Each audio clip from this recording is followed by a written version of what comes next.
يا رمضان يا رمضان يا رمضان يا رمضان هليه هلالك يا رمضان حنا صوامك يا رمضان. أعوذ بالله من الشيطان الرجيم. بسم الله الرحمن الرحيم. الحمد لله رب العالمين، والصلاة والسلام على أعز الخلق وأشرف الأنبياء والمرسلين محمد وعلى آله الطيبين الطاهرين المعصومين وصحابته المنتجبين. اللهم صل على محمد وآل محمد. إلهي وقف السائلون ببابك، ولاذ الفقراء بجنابك، ووقفت سفينة المساكين على ساحل بحر جودك وكرمك، يرجون الجواز إلى ساحة رحمتك ونعمتك. إلهي إن كنت لا ترحم في هذا الشهر الشريف إلا من أخلص لك في صيامه وقيامه، فمن للمذنب المقصر إذا غرق في بحر ذنوبه وآثامه. إلهي إن كنت لا ترحم إلا المطيعين فمن للعاصين، وإن كنت لا تقبل إلا من العاملين فمن للمقصرين. إلهي ربح الصائمون وفاز القائمون ونجى المخلصون ونحن عبيدك المذنبون، فارحمنا برحمتك وعاتقنا من النار بعفوك، واغفر لنا ذنوبنا برحمتك يا أرحم الراحمين. يقول الله سبحانه وتعالى بعد أعوذ بالله من الشيطان الرجيم: إنا أنزلناه في ليلة القدر وما أدراك ما ليلة القدر ليلة القدر خير من 1000 شهر إلى آخر السورة. صدق الله العلي العظيم. Assalamu alaikum wa rahmatullahi ta'ala wa barakatuh. Ndugu zetu mnaotutazama na wale wanaofuatilia katika sehemu mbalimbali ya silsila na halakat za kipindi hiki au vipindi hivi tulivyo navyo katika mwezi mtukufu wa Ramadhani. Inshallah iwafikie mkiwa katika hali yenye afya na yenye siha, hasa katika 10 hili la mwisho la mwezi mtukufu wa Ramadhani, ambalo ni 10 ubora wake unazidi maradufu, kwa sababu maulama wanaeleza kwamba kila siku ya mwezi mtukufu wa Ramadhani uko na mambo yake, na bali mwezi mtukufu wa Ramadhani unapofika katika 10 la mwisho ni 10 ambalo watu wanahitajika kujipinda zaidi. Watu wanahitajika kutafuta usiku ule ambao tulikuwa tunauelezea, usiku wenye cheo, ambao ni usiku adhimu, usiku wa makadirio, usiku ambao ndani yake malaika wanashuka, usiku ambao kwamba ni usiku wa amani na salama mpaka jua litakapochomoza, usiku ambao ni bora kuliko miaka 1080 na kuliko miezi 1000 kama ilivyoeleza Qur'ani. Katika halaka ya leo tulionayo ni mfululizo, bado tuko katika usiku ule ambao ni usiku wa cheo, usiku wa makadirio. Katika siku iliyopita au katika kipindi kilichopita tumejaribu kuonyesha yale ambayo kwamba Mwenyezi Mungu Subhanahu wa Ta'ala ameeleza kuhusiana na usiku huu, na akajaribu kuonyesha adhama na manzila ya usiku kwa kueleza yaliyoko katika usiku ule, ambao mojawapo ni kushushwa kitabu chetu kitukufu, kitabu cha Qur'an, kama tulivyoeleza kwamba kushushwa kwa Qur'ani hapa ina maana gani katika kipindi kilichopita. Lakini alhasil ni kwamba Qur'ani imeshushwa katika usiku huu na katika mwezi huu mtukufu wa Ramadhani. Kwa hiyo moja ya fadhila kubwa ni kitabu chetu kuwa ndani ya usiku huu na katika mwezi huu. Ingine ni kwamba ni bora kuliko miezi 1000 ambayo kimahesabu ni miaka 83 na miezi 4 kama tulivyoeleza, na vile vile ndani yake kuna teremka malaika na akiwepo ar-ruh kwa tafsiri zilizopo kwamba ima ni Jibrail au ni kiumbe chingine chenye nafasi kubwa zaidi kuliko malaika, na vile vile amani inayopatikana katika usiku huu ambayo inaenda mpaka kuchomoza kwa alfajiri.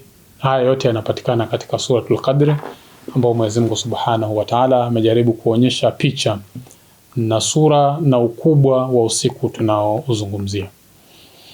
Katika halaka ya pili tulionayo, tutajaribu kueleza huu usiku wa cheo ni upi, yani kuainisha kwamba usiku huu ni upi, kwa sababu sisi katika mwezi mtukufu wa Ramadhani tuko na usiku ima 30 au 29 kulingana na mwandamo wa mwezi na kuisha kwa mwezi mtukufu wa Ramadhani. Katika masiku haya au nyusiku hizi zote, je, katika nyusiku hizi huu usiku hasa ambao uko na fadhila zote zilizoelezwa ni upi? Usiku hasa ambao tutasema kwamba ni sayyidatul layali ni usiku gani? Kwa sababu binadamu kawaida huwa anatafuta pale ambapo panatakikana penyewe. Afike pale basi ajue mimi nitafika siku fulani, hii ndio siku yenyewe ambayo kama nilikuwa nalala siku zingine au siku zingine basi usiku huu sitalala. Lakini tukirudia Qur'ani tukufu tutaikuta kwamba pamoja na kwamba Qur'an inaeleza kwamba Lailatul Qadri hakuna shaka kwamba ni mwezi mtukufu wa Ramadhani, kwa sababu tumeeleza nyuma kwamba shahru Ramadhan alladhi unzila fihi al-Qur'an anzalnahu fi Lailatul Qadri. Ukiziweka pamoja aya hizi mbili zinatoka na natija kwamba Lailatul Qadri ni mwezi iko katika mwezi mtukufu wa Ramadhani. Lakini hasa ni usiku upi? Je, ni usiku wa kwanza, wa pili, wa tatu, wa nne? Hapa tukirudi katika Qur'ani hatupati jawabu la swala hili, kwa sababu Qur'ani imeeleza tu nafasi ya usiku ule na cheo chake na yale machache ambayo Mwenyezi Mungu Subhanahu wa Ta'ala ameeleza kuhusiana na ule usiku, lakini hakueleza hasa usiku ule ni upi. Katika zile tarehe, je, ni usiku gani? Hili halikuelezwa katika Qur'ani tukufu. Lakini je, kutoeleza Qur'ani tukufu ni kumaanisha kwamba mufassirini wa Qur'ani wale wenyewe wahusika wakuu, nikimaanisha Mtume Muhammad sallallahu alaihi wa alihi wasallam na Ahlul Bait alayhimu salatu wassalam, je, nao pia hawakueleza? Je, nao pia walikuwa hawajui? Ama kuna mambo mbalimbali ambayo yalikuwa yanaashiria kuhusiana na usiku huu ni usiku gani bidhabti, yani bitahdid, kwamba sisi tujue ni usiku fulani na wala sio usiku fulani. Kwa hiyo bahth sana itakuwa ni bahthi ya riwaya ambazo zinakuja, riwaya mbalimbali zikijaribu kueleza hadithi mbalimbali zikijaribu kueleza usiku huu tutaupata wapi. Katika kueleza hili nitakuwa na marhala takriban 3 ambazo zitakuwa zinaeleza au kuashiria kwamba usiku wa kadri, usiku wa makadirio, usiku wa cheo tutaupata wapi sisi. Kwa sababu riwayat Mtume Muhammad na Ahlul Bait alayhimu salatu wassalam ukizirudia utazikuta kwamba zinaenda katika hali ya juu zaidi, yani kubwa, alafu zinashuka, zinapunguza, zinafika sehemu zinapunguza mpaka inaweza fika sehemu ukaona kwamba huu ndio ule usiku wenyewe, kutokana na maneno na mukarana wa riwayati mbalimbali ambazo tunazipata kutoka kwa Mtume wetu Muhammad na Ahlul Bait alayhimu salatu wassalam. Kwanza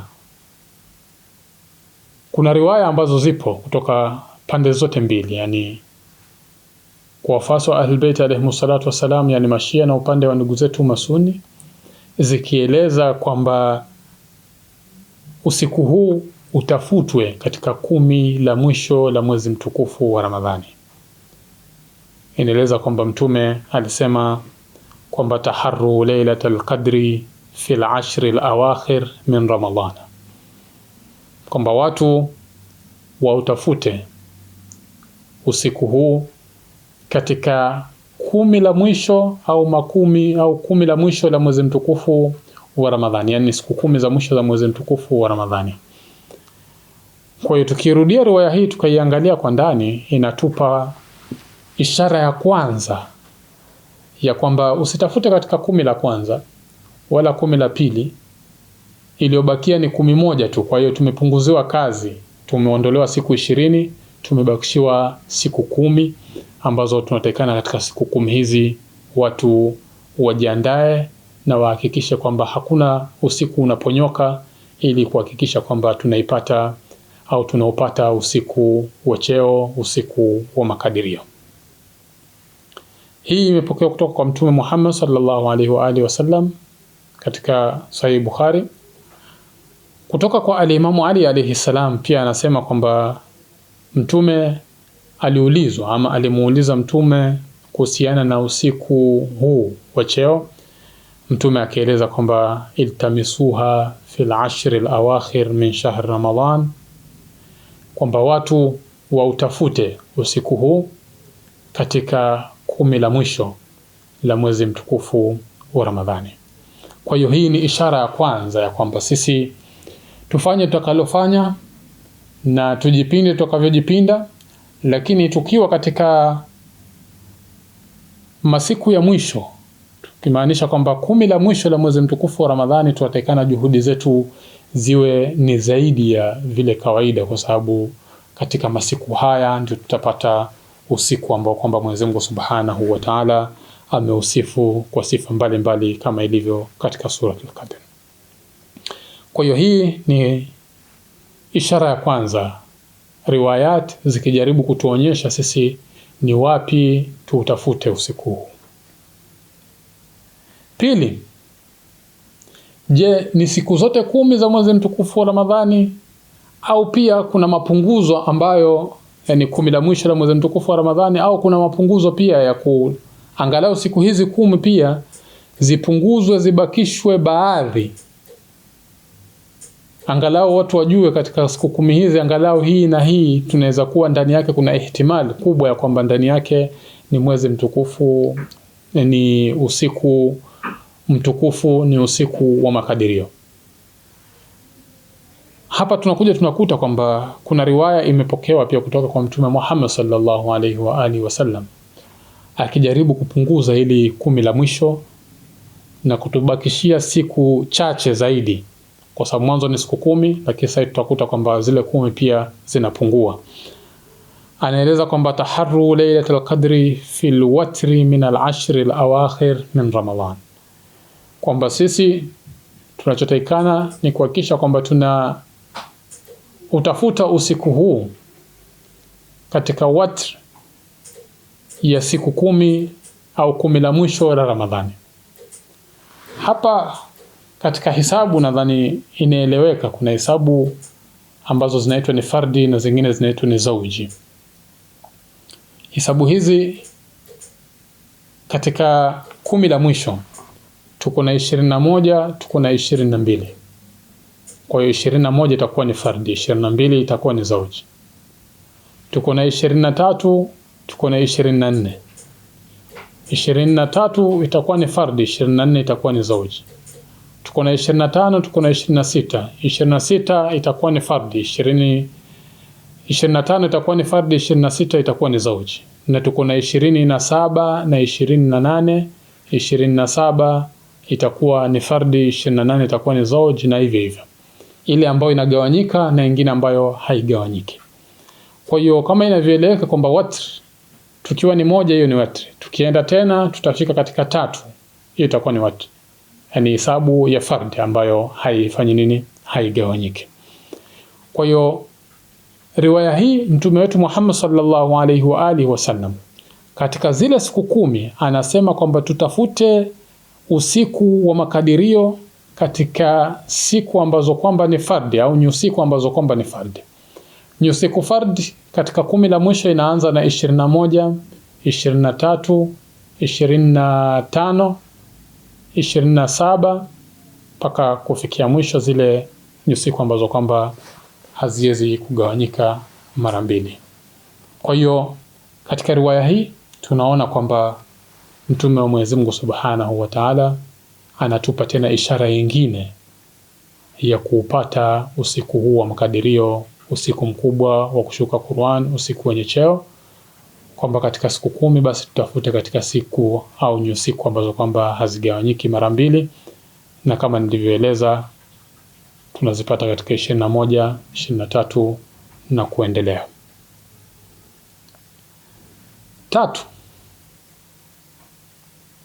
Tatu ina riwaya nyingi zaidi, ambazo riwaya hizi tunaweza angalia katika upande wa Ahlul Bait alayhimus salatu wassalam, kwa sababu tukirudi wakati watu maulama katika tafsiri ya Suratul Qadr wanapokuja kuelezea usiku huu hasa ni usiku upi katika hizi siku 30, kuna akwali nyingi sana ambazo zipo na riwayati nyingi sana ambazo zimepokewa katika madrasa tofauti, madrasa ya Ahlul Bait na madrasa ya Ahlus Sunna wal Jamaa. Utakuta kwamba kuna riwayati nyingi, na katika Tafsirul Kabir utakuta kula ametaja kauli nyingi takriban zote ambazo zinaeleza usiku huu hasa ni usiku gani, na kuna ikhtilafu kubwa sana ya kueleza usiku huu ni usiku gani. Miongoni mwa haya maneno au kauli ambazo zinaeleza usiku hasa ni usiku gani, kuna wale ambao wameenda kwamba ni usiku wa kwanza wa mwezi mtukufu Ramadhani, wengine wameenda ni usiku wa 17, wengine wameenda ni usiku wa 19, wengine wameenda ni usiku wa 21, 23, 27, 29. Bila shaka tukirudi katika zile ishara mbili za juu tutajua kwamba kuna baadhi zinatoka, kama usiku wa kwanza utatoka, 17 itatoka, 19 pia itatoka, kwa sababu tunatakana tutafute usiku ule katika 10 la mwisho, na katika 10 la mwisho tunatakana tuitafute katika watri kama ilivyoelezwa, ambayo itakuwa ni hadi ya wale 20, usiku wa 21 na vile vile wa 23 na 27 na vile vile 29, ambayo nyusiku hizi ni zile ambazo kwamba hazigawanyiki. Kwa hiyo hapa tunabakia na nyusiku hizi za 10 la mwisho, tena za watri au witri kama inavyotamkwa na wengine.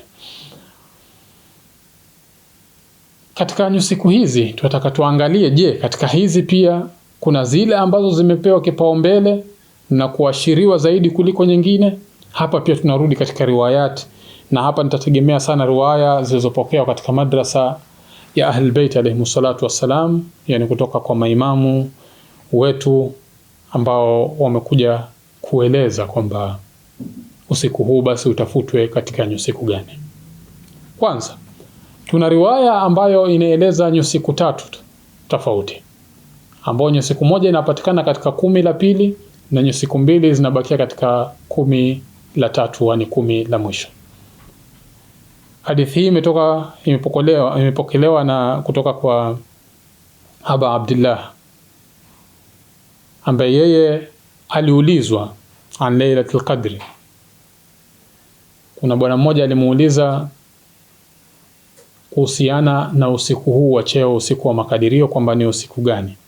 Katika majibu akamwambia kwamba utlubuha fi 19 wa 21 wa 23. Akamwambia kwamba utafute usiku huu wa makadirio katika nyusiku ngapi? 3. Kwanza usiku wa 19 na usiku wa 21 na usiku wa 23. Kwa hiyo riwaya hii inaonyesha kwamba siku 3 katika zile siku kadhaa zilizotajwa katika 10 la mwisho, riwaya hii imetoa siku 2 ambazo ziko katika 10 hilo na siku moja iliyoko katika 10 la pili. Kwa hiyo hizi ndio zimewekwa baada ya kupunguzwa nyingi ambazo ilikuwa zimetajwa. Kwa hiyo kwanza katika riwaya hii imetaja siku 3. Lakini tunapata riwaya nyingine kutoka kwa al-Imam Jafar as-Sadiq alayhi salam, ambaye pia ameulizwa kuhusiana na usiku huu, akaeleza kwamba fi lailati 21 wa 23. Riwaya hii imepunguza usiku mmoja ambao ni usiku wa 19. Kwa hiyo usiku wa 19 umepunguzwa, zimebakishwa nyusiku mbili ambayo ni 21 na 23, ambazo zote zinaingia katika witri na zote ziko katika 10 la mwisho. Kwa hiyo moja imepungua, tunaenda karibu zaidi, imebakishwa nyusiku mbili. Aliuliza akasema, fa in lam aqwa ala kilayhima, nisipopata nguvu ya kusimama katika nyusiku zote hizi mbili nitafanyaje? Al-Imam Jafar as-Sadiq akamueleza kwamba ma aisara lailatayn fima tatlub, akamwambia kwamba usitake tu tupunguze kila kitu, uwepesi upo katika nyusiku mbili hizi alizotuelekeza Imam katika kile unachokitafuta. Kwa hiyo hakikisha kwamba usiku wa 21 na vile vile usiku wa 23 unaofanyia kazi vizuri, kwa sababu hapo utakipata kile unachokitafuta. Kwa hiyo katika riwaya hii tunapata kwamba al-Imam Jafar as-Sadiq alayhi salam, kule mwanzo tulikuwa na nyusiku 3, hapa zikapunguzwa, na akasisitiza Imam kwamba tutafute katika nyusiku hizi mbili. Lakini tukiendelea na baadhi ya riwayat tutakuta kwamba zinapunguzwa zaidi. Kutoka kwa Imam Jafar as-Sadiq alayhi salam, akimuuliza mmoja ya anayepokea riwaya hii, katika zile nyusiku ambazo ni nyusiku 3 au 2 zilizobaki, je, kama binadamu au yule anayetaka kuuhisha usiku huu, mmoja akawa labda ni mgonjwa au akawa na uzito fulani, ni usiku gani ambao kwamba tunaweza kutegemea zaidi katika nyusiku hizi mbili ambazo zimebaki? Al-Imam Jafar as-Sadiq akasema kwamba 23, usiku wa 23. Kwa hiyo kulingana na riwaya hizi mpaka kufikia hapa ni kwamba kwanza tulikuwa na ishara ya 10 la mwisho, tukaja katika 10 la mwisho kwamba tutafute katika siku ambazo hazigawanyiki au nyusiku ambazo kwamba hazigawanyiki 21, 23 na kuendelea. Katika hizo pia tumekuta riwayati zikaja zikieleza nyusiku 3, zikaja 2, na mpaka ikafikia wakati ikabakia usiku mmoja ambao usiku huu umepewa nafasi kubwa zaidi, ambao ni usiku wa tarehe 23 wa mwezi mtukufu wa Ramadhani. Usiku huu kwa wafasi wa Ahlul Bait alayhimus salatu wassalam una nguvu sana, yani ihtimali yake ni kubwa sana kwamba ndio usiku wa kadri, usiku wa makadirio, usiku wenye cheo. Sheikh As-Saduq pia anaeleza kwamba maulama wametafikiana na kukubaliana, anaeleza mashayikhuna ala annaha lailatu 23, kwamba lailatul qadri inapatikana katika usiku huu wa 23 wa mwezi mtukufu wa Ramadhani. Bali kuna riwaya ambayo iko pia imepokewa katika pande mbili, ikimuelezea bwana mmoja akiitwa Al-Juhaniyu au Al-Juhani. Bwana huyu inasemekana yeye alikuwa ni mtu wa malisho sana, ni mtu alikuwa na ngamia zake, maisha yake yani yeye ni mchungaji. Kwa hiyo akawa anataka ajue kwamba usiku gani ambao yeye atatakana kuingia ndani ya Madina, kwa sababu yeye alikuwa mbali na mji wa Madina, mji wa mtukufu Mtume Muhammad sallallahu alaihi wa alihi wasallam. Akataka kujua kwamba usiku gani mimi niingie, usiku ule ambao nitakuwa nafanya na uhisha usiku ule mpaka asubuhi, yani kupata angalau fadhila ya usiku wa makadirio, usiku wa cheo. Mtume wa Mwenyezi Mungu Subhanahu wa Ta'ala katika kumjibu huyu bwana alimueleza kwamba aingie mji wa Madina katika usiku wa 23, usiku wa 23.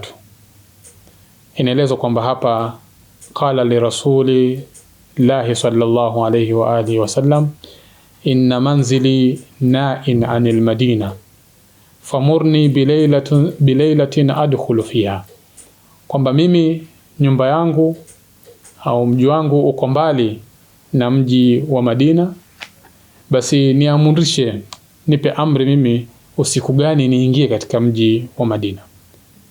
Fa amarahu bilaylati 23, mtume akamwamrisha katika usiku wa 23. Hii inapatikana katika kitabu Man la yahdhuruhu al-faqih. Kwa ndugu zetu pia hii ipo kwa urefu wake, kwa sababu kuna urefu wa kwamba yana anachunga ngamia labda mbuzi na mengineyo, na akataka kujua, lakini usiku ni huu kwamba 23, japokuwa kuna wale wanao idhoofisha kiupande, wengine wasema kwa maelezo mbalimbali kuhusiana na hiyo riwaya, lakini kinachotupa nguvu ni kwamba hii pia inaashiria usiku huu wa 23, ambao kwa riwaya sisi tulizonazo kutoka kwa Imam Jaafar Sadiq na baadhi ya maimamu ni kwamba usiku wa 3 ndio ihtimali kubwa kwamba usiku huu ni usiku wa Lailatul Qadri, ni usiku wenye cheo. Paka hapa tumepata angalau ishara mbalimbali zinazoeleza kwamba usiku huu tutaupata katika usiku gani hasa, katika usiku 30 au usiku 29. Lakini tunakuja sasa kurudi kuangalia kwa nini riwayati zimekuwa nyingi sana.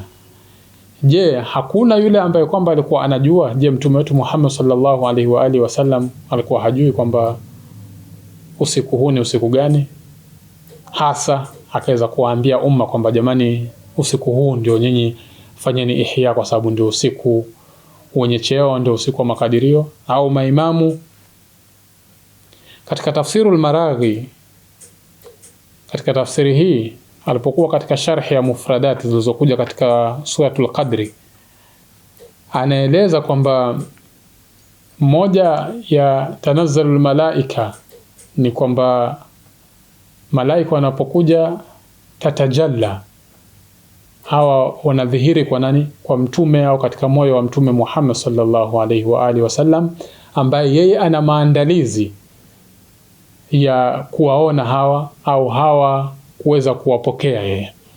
Kwa sababu pale tumeeleza kwamba malaika wanashuka katika usiku huu, lakini malaika hawa wanaposhuka, je, wanashuka tu au kuna watu ambao wanashuka kwa ajili yao pia? Kwa hiyo mtume ni mmoja katika wale ambao kwamba alikuwa malaika hawa wakishuka basi ana mawasiliano na hawa malaika. Kama tunavyoelewa kwamba Jibril alikuwa kazi yake ni kumpelekea wahi mtume wetu Muhammad. Kwa hiyo ni watu ambao walikuwa na mafungamano. Kwa hiyo kwa maana nyingine ni kwamba mtume Muhammad sallallahu alaihi wa alihi wasallam alikuwa anajua, kwa sababu malaika walikuwa tatajalla linafsi tahira, katika nafsi ya mtume ambayo imetaharika, allati hayyaaha Allahu liqabuli tajalliha, ambayo Mwenyezi Mungu Subhanahu wa Ta'ala nafsi hii ilikuwa ameiandaa kukubali kudhihirika kwa malaika hawa, wa hiya nafsu nabiyil karim, nayo ni nafsi ya mtume wetu Muhammad sallallahu alaihi wa alihi wasallam. Kwa hiyo mtume alikuwa anajua usiku ni gani, na maimamu, kwa sababu baada ya mtume hawa watakuwa tajalli hii itakuwa inapatikana kwa kina nani? Bila shaka ni wale watu ambao nafsi zao zitakuwa zina maandalizi, ambao si wengine ni maimamu alayhi musallatu wassalam. Kwa hiyo hawa wanajua kwamba usiku huu ni upi, lakini kwa hikma ambayo ipo ya watu wanatakana kutoujua usiku huu hasa ni gani, ndio maana riwayati zimekuja angalau kubana usiku huu maalumu kujulikana ni usiku gani. Kwa hiyo utakuta zina ishara zipo mbalimbali. 10 la mwisho, sijui katika witri, zingine zimekuja 21 au 23, na pamoja na zile ambazo zimekuja kusema kwamba ni 23 na kuna riwayati kwa ndugu zetu ambazo zina nguvu 27, pamoja na hiyo ni kwamba hizi pia sio kati za kueleza kwamba usiku ni huu bwana, lazima watu watulie katika usiku mmoja. La, bado watu wana kazi ya kuhakikisha kwamba wanasimama kutafuta usiku huu wa makadirio katika 10 la mwisho hadi akal. Katika hili 10 la mwisho kwa makadirio ya chini zaidi, watu wasimame katika masiku yote kuhakikisha kwamba wanauhisha na kupata usiku huu wa cheo. Na ama hikma ya kuhakikisha kwamba imefichwa, Mwenyezi Mungu hakuitaja, na riwayati pia zimekuja, lakini nyingi zimetaja siku tofauti tofauti na 10 la mwisho, na riwaya kama tulivyozieleza kuanzia mwanzo, ni kwamba kuna hikma katika hilo. Al-Imamu Ali alayhi salam aliulizwa kwamba kuhusiana na usiku huu ni upi, akasema kwamba yeye anaujua usiku huu, lakini anaeleza walastu ashuku anna Allaha inma yasturuha ankum nadhiran lakum. Yeye hana shaka kwamba Mwenyezi Mungu Subhanahu wa Ta'ala anausitiri usiku huu kwa waja wake, yani sisi, kwa kutuangalia sisi na kututazama hali yetu sisi, kwa kutupendelea sisi. Mwenyezi Mungu Subhanahu wa Ta'ala hakutaja usiku ule ni upi, na maimamu pia hawakutaja moja kwa moja, na mtume pia utakuta kwamba hakutaja moja kwa moja, japokuwa ametoa ishara za mbali za kuutafuta usiku huu. Li'annakum law a'lamtumuha amiltum fiha wa taraktum ghayraha.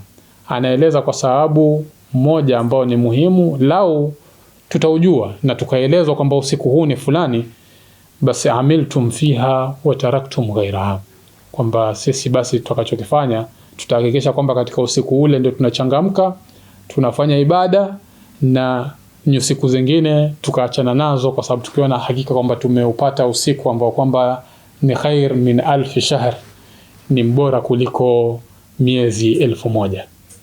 Kwa hiyo kwa hikma hii unapata kwamba Mwenyezi Mungu hakuitaja, na maimamu pia na Mtume Muhammad sallallahu alaihi wa alihi wasallam hawakuja kutaja moja kwa moja, wametoa tu siri za mbali na ishara za mbali za watu angalau kusahilishiwa kujua kwamba usiku huu tutaupata katika usiku gani au katika 10 gani katika makumi haya matatu. Na hii tunaipata kwamba Mwenyezi Mungu Subhanahu wa Ta'ala ameficha vitu vingi kwa hikma yake. Mojawapo ni siku zetu za kufa. Mwenyezi Mungu Subhanahu wa Ta'ala amezificha ili tuweze kuwa na maandalizi, kwa sababu safari inaweza tukuta wakati wote ule. Mwenyezi Mungu Subhanahu wa Ta'ala atujalie inshallah tuwe na mwisho mwema, atujalie kwamba masiku yaliyobakia mwezi mtukufu wa Ramadhani, hasa katika masiku haya ambayo hayagawanyiki, au nyusiku hizi ambazo kwamba hazigawanyiki, tuwe tunazifanyia kazi zaidi, bali nyusiku zote zilizobakia tujipinde na tuzifanyie kazi, kwa sababu usiku huu wa cheo unapatikana katika 10 la mwisho na katika siku ambazo hazigawanyiki. Na kama tumeshapitwa na baadhi ya nyusiku, kwa mfano 23 imetupita, bado tuko na 27 na zinginezo ambazo kwamba, na 25 pia ambazo tunaziweka katika witri, na 27 ina nguvu sana kwa ndugu zetu, na sisi pia kwetu haina udogo. Kwa tunahitajika kuhakikisha kwamba tunauhisha masiku na nyusiku zilizobakia za mwezi mtukufu wa Ramadhani, ili Mwenyezi Mungu atupe fadhila zake na asitunyime fadhila za mwezi na masiku yaliyobakia mwezi mtukufu wa Ramadhani. Kufikia hapa nitawaaga nikiwaambia assalamu alaikum wa rahmatullahi ta'ala wa barakatuh. Tutakutana tena katika kipindi kijacho.